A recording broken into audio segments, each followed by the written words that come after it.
नमस्कार, आप देख रहे हैं के न्यूज नेशनल और मैं हूं आपके साथ में शोभित पाठक। तो रुक करते हैं महत्वपूर्ण सुर्खियों पर।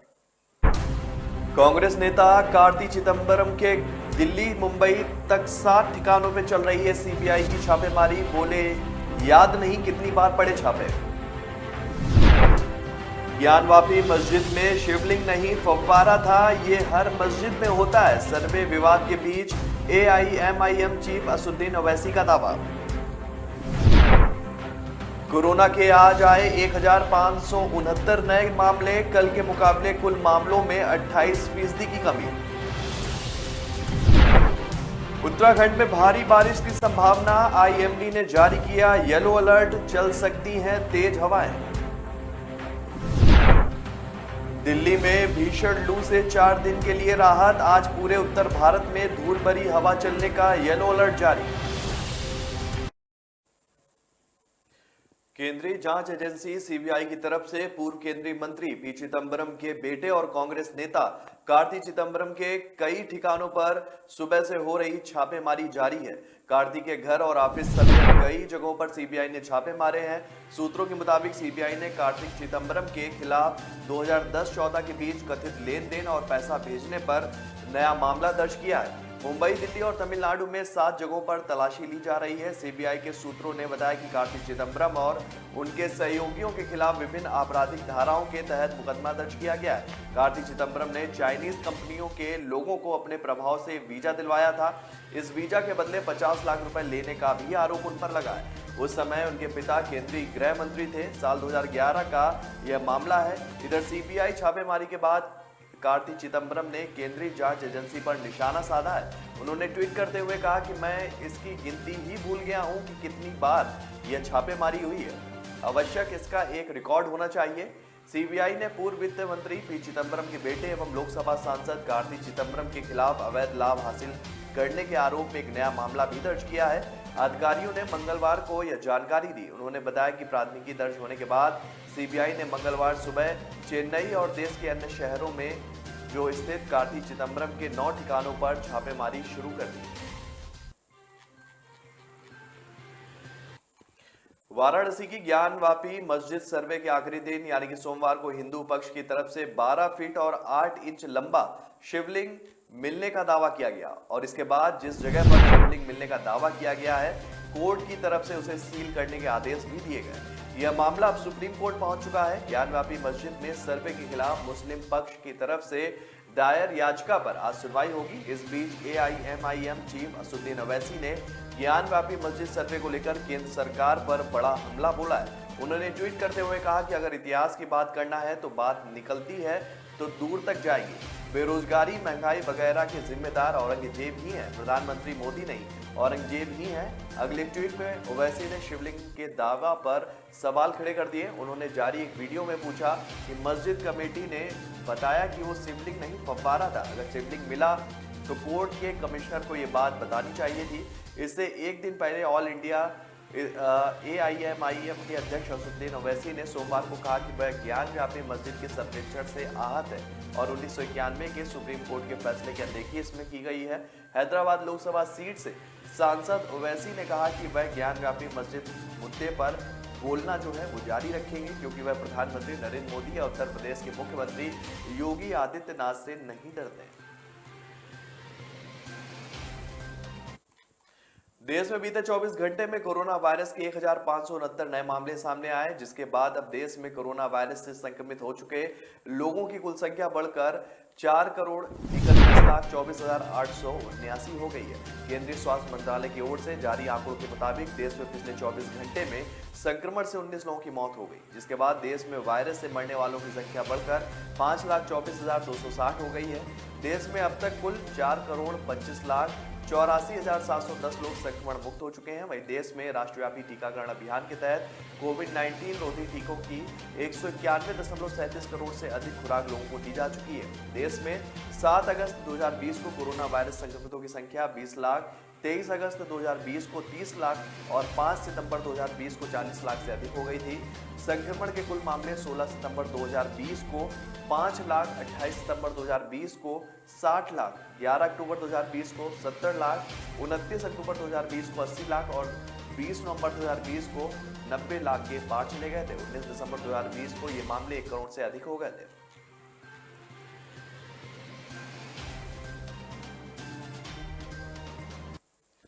चार धाम यात्रा कर रहे श्रद्धालुओं को अब अगले 2 दिनों तक मुश्किलों का सामना करना पड़ सकता है। उत्तराखंड में अगले 2 दिनों तक बारिश होने की संभावना है। बारिश को लेकर मौसम विभाग ने अलर्ट भी जारी किया है। खासतौर पर मंगलवार और बुधवार को राज्य के पहाड़ी इलाकों में बारिश होने की पूरी संभावना है। उत्तराखंड में मौसम विभाग द्वारा बारिश को लेकर अलर्ट भी जारी किया गया है। ये अलर्ट मंगलवार और बुधवार को होने वाली बारिश की संभावनाओं को देखते हुए जारी किया गया है। मौसम विभाग के अनुसार रुद्रप्रयाग, उत्तरकाशी, चमोली, बागेश्वर में बारिश का अलर्ट है और इसके साथ ही इन इलाकों में 40 से 50 किलोमीटर प्रति घंटा की रफ्तार से हवाएं भी चल सकती हैं। इसको देखते हुए विभाग द्वारा येलो अलर्ट जारी किया गया है। पहाड़ों पर होने वाली बारिश के कारण फिसलन और लैंड स्लाइड का खतरा भी है। इसके कारण माना जा रहा है कि चार धाम यात्रा में खलल पड़ने की संभावना है और इसके अलावा देहरादून में मंगलवार को बारिश की संभावना जताई गई थी। इसके अलावा मैदानी इलाकों में सोमवार देर शाम को ही बारिश शुरू हो गई, लेकिन पूरे प्रदेश में 18 तारीख तक बारिश होने की संभावना है।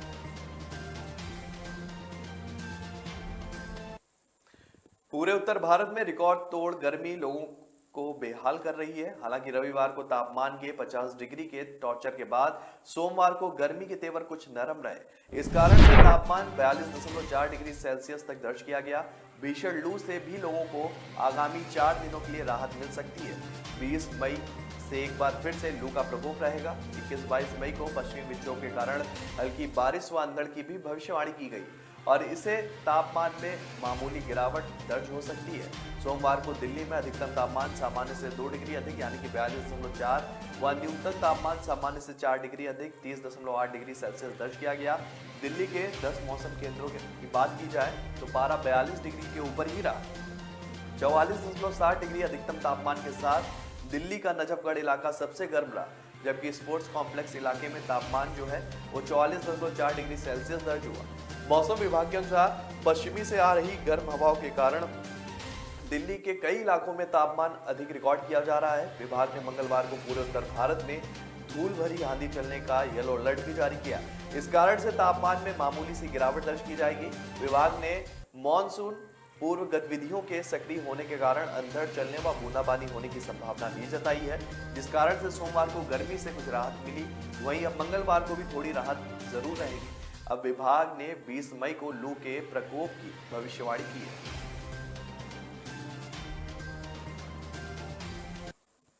तो ब्रेक पर जाने से पहले रुक करते हैं महत्वपूर्ण सुर्खियों पर। कांग्रेस नेता कार्ति चिदंबरम के दिल्ली मुंबई तक 7 ठिकानों पे चल रही है सीबीआई की छापेमारी। बोले याद नहीं कितनी बार पड़े छापे। ज्ञानवापी मस्जिद में शिवलिंग नहीं फव्वारा था, ये हर मस्जिद में होता है। सर्वे विवाद के बीच एआईएमआईएम चीफ असदुद्दीन ओवैसी का दावा। कोरोना के आज आए 1569 नए मामले, कल के मुकाबले कुल मामलों में 28% की कमी। उत्तराखंड में भारी बारिश की संभावना, आईएमडी ने जारी किया येलो अलर्ट, चल सकती हैं तेज हवाएं। दिल्ली में भीषण लू से 4 दिन के लिए राहत, आज पूरे उत्तर भारत में धूल भरी हवा चलने का येलो अलर्ट जारी। तभी होती है जब उसकी बुनियाद मजबूत हो, क्योंकि जिन्हें खुद पर भरोसा हो उनकी ताकत कभी कम नहीं होती है। इसलिए भरोसा करिए सिर्फ विकी पावर प्लस टीएमटी बात पर। अब घर बनेगा स्ट्रॉन्ग, चलेगा लाइफ लॉन्ग। ब्रेक के बाद फिर स्वागत है आपका। रुक करते हैं आगे की खबरों पर। राज ठाकरे और ओवैसी अपनी राजनीति चमकाने के लिए तरह तरह की बयानबाजी करते हैं। हमारा मानना है कि राज ठाकरे और ओवैसी सौतेले भाई हैं। इसी तरह राज ठाकरे और ब्रजभूषण शरण सिंह भी एक ही थाली के चट्टे बट्टे हैं। इनका धर्म और आस्था और लोगों की भावनाओं से कोई भी लेना देना नहीं है, यह कहना है कांग्रेस के वरिष्ठ नेता आचार्य प्रमोद कृष्णन का, जो सोमवार को सांसद दीपेंद्र हुड्डा के साथ अयोध्या पहुंचे थे। प्रमोद कृष्णन जो है सांसद दिपेंद्र हुड्डा ने हनुमानगढ़ी और रामलला के दरबार में हाजिरी लगाई। दर्शन करने के बाद जो है आचार्य प्रमोद कृष्णन ने राज ठाकरे की अयोध्या यात्रा को लेकर हो रहे विवाद पर कहा कि ब्रजभूषण शरण सिंह और राज ठाकरे दोनों में कोई भी फर्क नहीं है। भारत की संस्कृति महान है, विश्व बंधुत्व वसुधैव कुटुंबकम हमारा उद्घोष है। उन्होंने कहा कि ज्ञान व्यापी में हुए सर्वे के दौरान शिवलिंग मिलना बहुत ही अद्भुत विषय है। यह हमारी आस्था से भी जुड़ा हुआ मामला है। न्यायालय के निर्णय का सम्मान करना हमारा कर्तव्य है। हम न्यायालय के फैसले का स्वागत करते हैं। भारत संवैधानिक देश है। न्यायपालिका का जो आदेश होगा उसे सभी को मानना पड़ेगा। जहां तक इतिहास का प्रश्न है तो प्रत्यक्ष को प्रमाण की जरूरत नहीं होती। ताजमहल को लेकर कोर्ट में डाली गई याचिका पर कृष्णन ने कहा कि भारत सरकार को चाहिए कि ताजमहल और कुतुब मीनार हिंदुओं को सौंप दें। केदारनाथ और यमुनोत्री धाम में दर्शन करने के लिए 31 मई तक वाहन क्षमता के अनुसार पंजीकरण फुल हो चुके हैं, जबकि बद्रीनाथ धाम में 20 मई और गंगोत्री धाम में 25 मई के बाद पंजीकरण उपलब्ध है। केदारनाथ धाम में अब तक 2 लाख से अधिक श्रद्धालु दर्शन कर चुके हैं। केदारनाथ, बद्रीनाथ, गंगोत्री व यमुनोत्री धाम में तीर्थयात्रियों की बढ़ती भीड़ को नियंत्रित करने के लिए सरकार ने अब धामों की वहन क्षमता के अनुसार पंजीकरण की व्यवस्था की है। बिना पंजीकरण के तीर्थयात्रियों को रोका जा रहा है, जिससे धामों में क्षमता से अधिक श्रद्धालु पहुंचने से अव्यवस्थाओं का सामना न करना पड़े। सरकार ने केदारनाथ धाम के लिए 13,000, बद्रीनाथ धाम के लिए 16,000, गंगोत्री के लिए 8,000 और यमुनोत्री धाम के लिए 5,000 प्रतिदिन संख्या तय की है। अब धामों की वहन क्षमता के अनुसार ही यात्रियों का पंजीकरण किया जा रहा है। केदारनाथ और यमुनोत्री धाम में दर्शन करने के लिए इस माह तक पंजीकरण उपलब्ध नहीं है, जबकि बद्रीनाथ धाम जाने के लिए 20 मई और गंगोत्री धाम में 25 मई के बाद पंजीकरण उपलब्ध है। बद्रीनाथ केदारनाथ मंदिर समिति की रिपोर्ट के अनुसार सोमवार तक केदारनाथ में 2 लाख और बद्रीनाथ धाम में 1.60 लाख से अधिक श्रद्धालु दर्शन कर चुके हैं। उत्तराखंड पर्यटन विकास परिषद के वरिष्ठ शोध अधिकारी एस सामंत का कहना है कि सरकार की ओर से 4 धामों के लिए वहन क्षमता के अनुसार प्रतिदिन दर्शन के लिए तीर्थयात्रियों की संख्या तय की गई है और इसके आधार पर तीर्थयात्रियों का पंजीकरण किया जा रहा है। केदारनाथ व यमुनोत्री धाम में इस माह तक वहन क्षमता के मुताबिक पंजीकरण पूरे हो चुके हैं।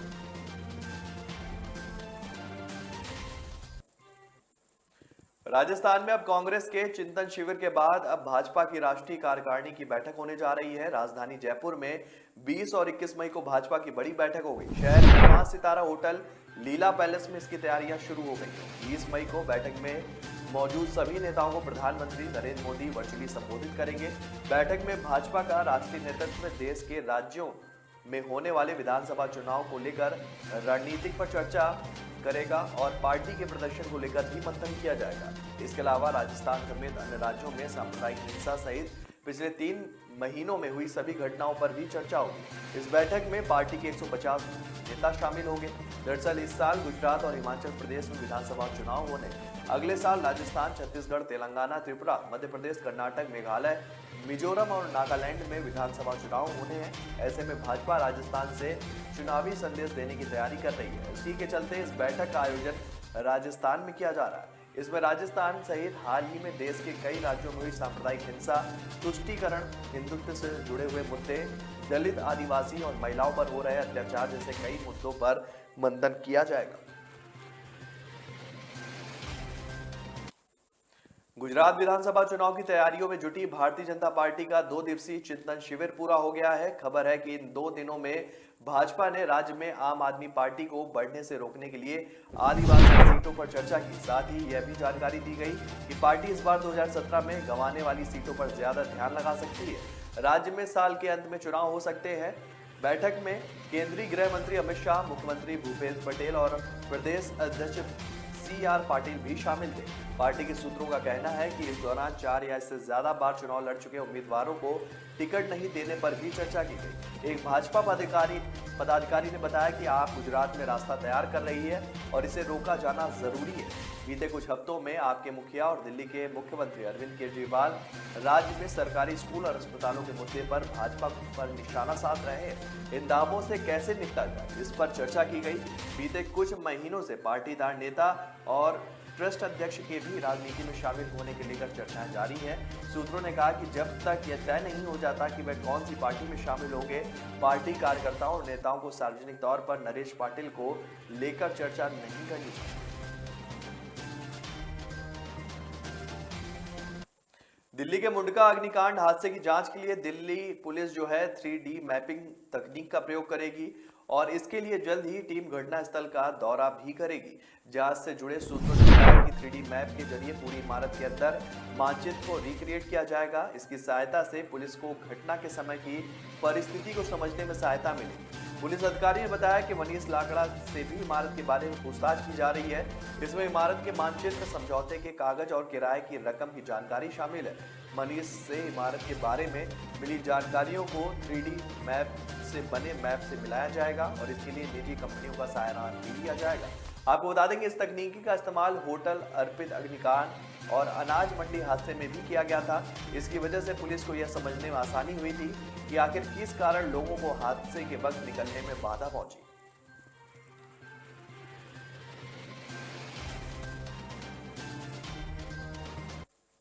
तो ब्रेक पर जाने से पहले रुक करते हैं महत्वपूर्ण सुर्खियों पर। कांग्रेस नेता कार्ति चिदंबरम के दिल्ली मुंबई तक 7 ठिकानों पे चल रही है सीबीआई की छापेमारी। बोले याद नहीं कितनी बार पड़े छापे। ज्ञानवापी मस्जिद में शिवलिंग नहीं फव्वारा था, ये हर मस्जिद में होता है। सर्वे विवाद के बीच AIMIM चीफ असुद्दीन ओवैसी का दावा। कोरोना के आज आए 1569 नए मामले, कल के मुकाबले कुल मामलों में 28% की कमी। उत्तराखंड में भारी बारिश की संभावना, IMD ने जारी किया येलो अलर्ट, चल सकती हैं तेज हवाएं। दिल्ली में भीषण लू से 4 दिन के लिए राहत, आज पूरे उत्तर भारत में धूल भरी हवा चलने का येलो अलर्ट जारी। लोग मुझे कभी बहुत अच्छा समझते हैं, कभी बहुत बुरा। How insensitive. भगवान जैसे है हमारे लिए। एनी टेस्ट जरूरी है क्या? जान बचाई है मेरे बेटे की। ठीक से देखा ही नहीं, सिर्फ 2 मिनट। लोगों की बातों का असर मैं अपने काम पे नहीं पड़ने देता। मैं जो करता हूं वो अपने पेशेंस के लिए करता हूं। अगर मेरे पास सिर्फ 2 मिनट है तो शायद इसलिए क्योंकि कोई और क्रिटिकल है। अगर मैं 1 से ज्यादा टेस्ट करवा रहा हूं वो इसलिए क्योंकि मेरी ट्रीटमेंट में डाउट की जगह नहीं। अगर मैं स्ट्रिक्ट या इंसेंसिटिव हूं वो इसलिए क्योंकि आपकी हेल्थ सबसे इंपॉर्टेंट है। तो लोग मुझे चाहे अच्छा समझे या बुरा, मैं उनसे कहता हूं थैंक यू, क्योंकि वो मुझे रोकते नहीं बल्कि याद दिलाते हैं कि मुझे मेरे पेशेंट्स के लिए क्या करना है।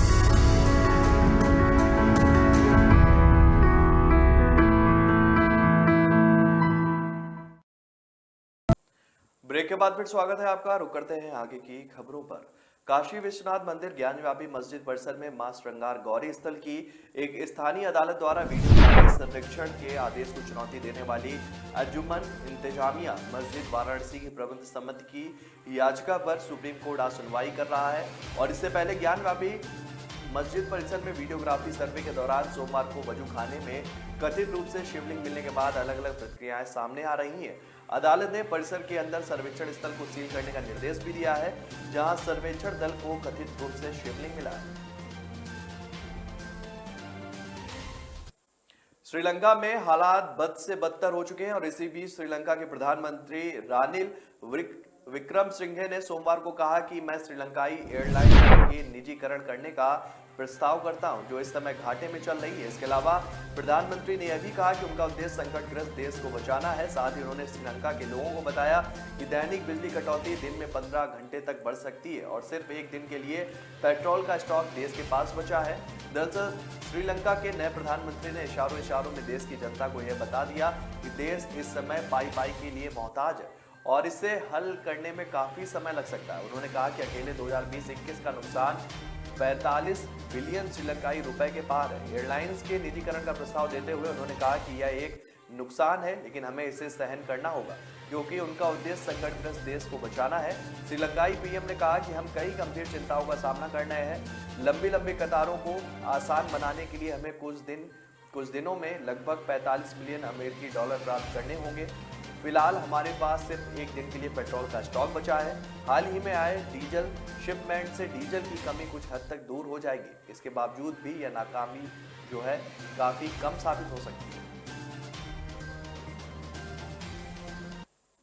रूस की ओर से यूक्रेन पर हमला करने की एक बड़ी वजह यह भी थी कि वह नाटो का हिस्सा न बन पाए, लेकिन इस मुद्दे पर व्लादिमीर पुतिन को अगले हफ्ते बड़ा झटका लग सकता है। फिनलैंड की सरकार ने आधिकारिक तौर पर नाटो का हिस्सा बनने की इच्छा जाहिर कर दी है और उसके बाद स्वीडन ने भी ऐसे ही संकेत दिए। यही नहीं, इन दोनों देशों की एंट्री का विरोध करने वाले तुर्की को भी अमेरिका ने साथ लिया है। स्वीडन की सत्ताधारी सोशल डेमोक्रेटिक पार्टी ने नाटो में जाने पर सहमति जाहिर की है। दोनों ही देश रूस से सीमा साझा करते हैं, ऐसे में उनका नाटो में जाना रूस की चिंताओं को बढ़ा सकता है। रूस पड़ोसियों के नाटो में शामिल होने का विरोध करता रहा है। रूस की राय रही है कि पड़ोसी देशों के नाटो में शामिल होने से अमेरिका उसकी सीमाओं के पास आ सकता है और कभी भी हथियारों की तैनाती कर सकता है। इसी को आधार बनाते हुए उसने यूक्रेन पर अटैक किया और उसके नाटो में जाने की संभावनाओं को भी अपने लिए खतरा बताया था। यही नहीं, युद्ध समाप्त होने की शर्त भी यही थी, यूक्रेन यह ऐलान करे कि वह नाटो का हिस्सा नहीं बनेगा। फिनलैंड के राष्ट्रपति साउली निनिस्तो ने मीडिया से बात करते हुए कहा कि यह एक ऐतिहासिक दिन है, नए युग की शुरुआत हो रही है।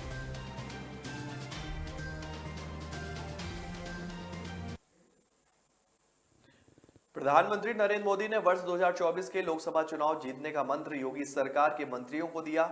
कहा कि अब आराम का वक्त नहीं है, जनता का दिल जीतना है, जनसेवा को ध्येय बना ले, भाजपा के संकल्प पत्र के वादों को पूरा करें और उनके प्रति जवाबदेह भी बने, घर परिवार के लोगों को साथ न रखें और भ्रष्टाचार पर हर हाल में लगाम लगाएं। प्रधानमंत्री सोमवार शाम को मुख्यमंत्री आवास पर आए।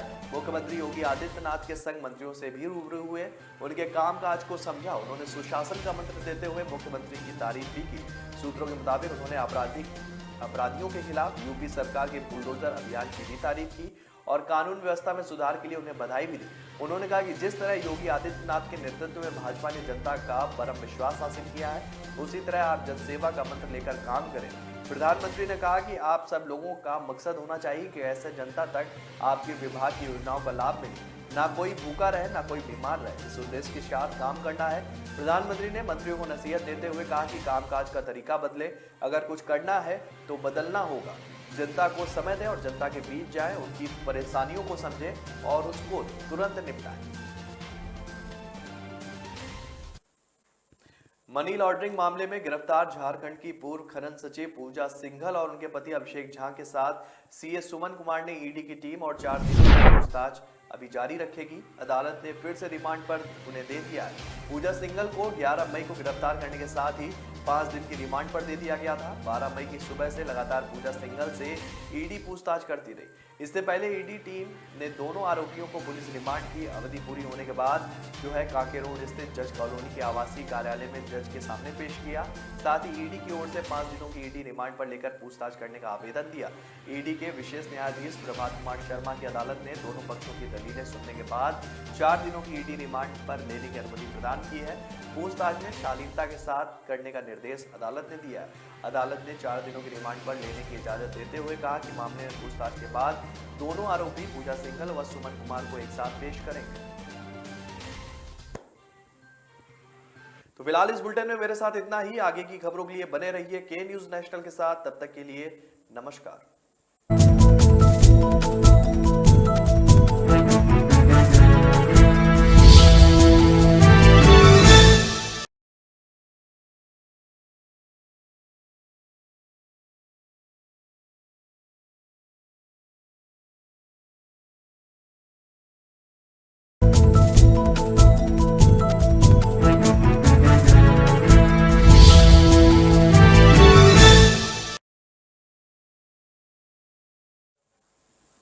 नमस्कार, आप देख रहे हैं के न्यूज नेशनल और मैं हूं आपके साथ में शोभित पाठक। तो रुक करते हैं महत्वपूर्ण सुर्खियों पर।